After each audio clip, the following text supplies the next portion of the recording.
خواتین و حضرات، ابو عثمان جہاز کے نزدیک جس جاندار کے اندر وقت سے لڑنے کا میکانزم آن نہیں ہوتا وہ دنیا سے مٹ جاتا ہے، اور باقی جاندار اپنے وجود میں وقت کے حساب سے مناسب تبدیلی کر کے زندہ رہتے ہیں۔ ناظرین کرام، میں ہوں حسن البنا اور آپ دیکھ رہے ہیں heroes of Islam third episode. اس ایپیسوڈ میں آپ سب کو تہ دل سے خوش آمدید کہتا ہوں۔ اسی طرح ابو عثمان جہاز نے ایک دوسرا نظریہ بھی پیش کیا، جس کے مطابق جاندار کے جو اعضاء زیادہ حرکت میں رہے وہ وقت کے حساب سے چھوٹے یا بڑے ہو کر سلامت رہے ہیں، جبکہ باقی اعضاء جو زیادہ استعمال نہیں ہوتے آئندہ آنے والی نسلوں میں جڑ جاتے ہیں۔ اس کے علاوہ انہوں نے نظریہ ارتقاء پر فائنل پوائنٹ آف ویو رہتے ہوئے کہا کہ زندگی ایک انتہائی چھوٹی سی سیل سے یا نقطے سے وجود میں آئی، پھر یہ سیل صدیوں تک چٹانوں میں جمود کی صورت رہا، یعنی زندگی جمود کی صورت رہی۔ اس کے بعد اس نے نباتات کی صورت داری یعنی جنگل بیلوں کی صورت داری اختیار کی، پھر یہ حیوانات کی صورت رونما ہوئی، اس کے بعد انسانی شکل میں پیدا کیا گیا۔ ناظرین کرام، یاد رہے کہ یہ تھیوری انسان کی ارتقاء پر نہیں بلکہ اس سے کروڑوں سال قبل کے ارتقاء کو بیان کیا گیا ہے۔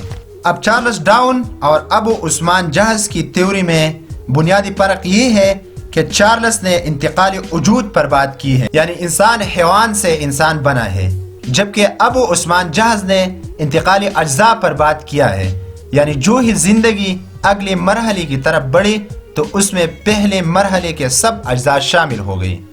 مثلا زندگی پہلے جمود کی صورت تھی، یعنی صدیوں تک دانتوں اور پتھروں کے اندر رہی، پھر جنگل، پھر حیوانات، اس کے بعد یہ انسان کی صورت پیدا ہوئی۔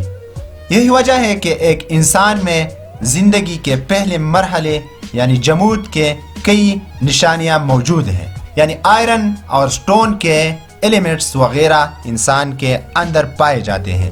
اس کے بعد نباتات یعنی انسان آکسیجن کو استعمال کرتا ہے، اس طرح پودوں اور جڑی بوٹیوں کی بہت ساری ایلیمنٹس انسان کے اندر پائے جاتے ہیں۔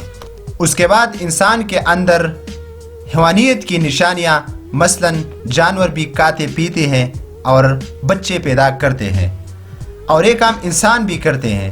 اس کے بعد انسان کی آخری اور جدید ترین صورت خود انسان ہے، جس میں زندگی کے پچھلے تمام اقسام کے اجزاء پائے جاتے ہیں۔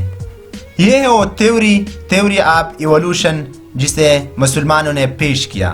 خواتین و حضرات، ابو عثمان جہاز کی تھیوری آف ایوولوشن اس دور کی فتنی الحاد کی منہ پر ایک زبردست تمانچہ تھی، جو کہتے تھے اگر خدا نے کوئی آدم بھیجا ہوتا، اگر اس سے کوئی اولاد بھی ہوتی تو یقیناً دنیا کے سب لوگ ایک جیسے ہوتے۔